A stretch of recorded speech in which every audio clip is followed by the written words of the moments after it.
네, 호사카 유지 세종대 교수와 함께 더 자세한 이야기 나눠보겠습니다. 어서 오세요. 예, 안녕하십니까. 네, 앞서 보신 것처럼 우리 정부가 이제 추도식에는 불참하고 별도의 행사를 열겠다라고 입장을 바꿨는데 교수님께서 보시기에는 어떤 배경이 있었을 거라고 보시나요?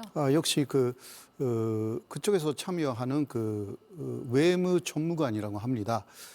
그 사람의 2022년에 야스쿠니 신사 참배 문제, 그리고 역시 그럼에도 불구하고 일단 참가하겠다. 그런 입장이 갑자기 바뀐 이유는 아무래도 주도사에 뭔가 합의가 안 된 부분이 있었던 것이 아닐까. 일본 쪽에서는 한국인 희생자에 대한 이야기뿐만이 아니라 그것을 이야기한다라기보다 전체적인 노동자에 대해서 어떤 이야기를 한다. 이게 계속 합의로서는 그렇게 나왔거든요. 네. 그러니까 그 내용이 한국에서 볼 때 만족스럽지 않다. 합의에 이르지 못했다. 이런 거 아닐까.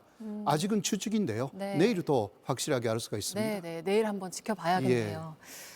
야스쿠니 신사 참배했던 이력이 있는 정무관을 추도사의 그 대표로 보내기로 했던 일본은 어떤 의도가 있었다고 보시나요? 사실 그 외무 총무관은 세 사람이 있습니다.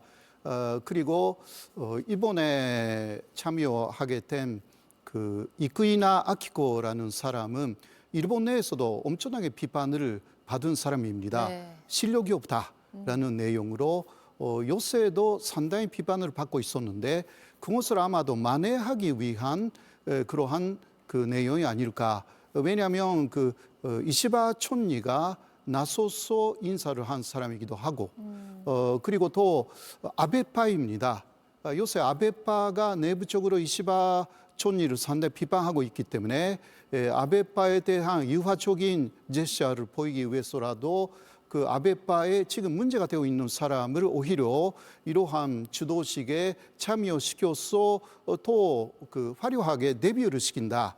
그렇게 해서 지금 비판받고 있는 부분을 좀 만회시키는 기회를 준다. 아마 내부적으로는 그런 내용이 있었지 않을까 그렇게 생각되고 야스쿠니 신사에 대해서는 이것은 확인을 정확하게 하지 못한 미스, 실수라고 저는 보고 있습니다.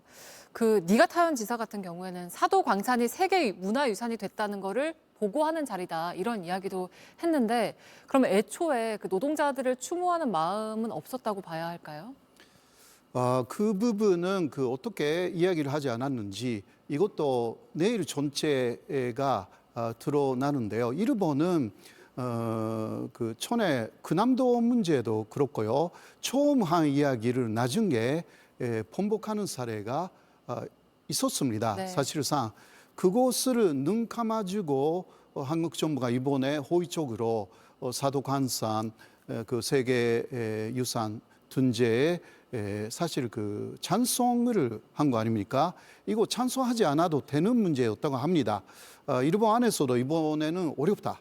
이런 이야기를 하고 있었는데 굉장히 놀랐다고 합니다. 일본 쪽에서도. 그런 상황인데 다시 배신당할 우려가 오는 거 아닙니다.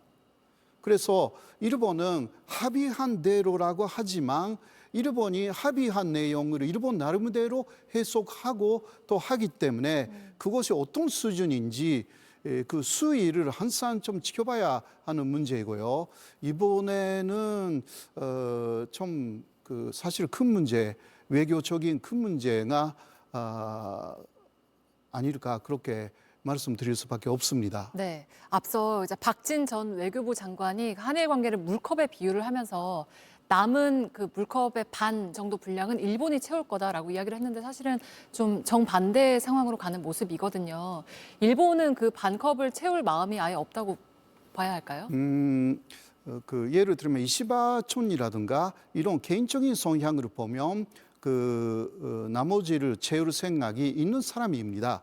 사실 준도 우파이기도 하고 그리고 키시다 전 총리도 그랬습니다.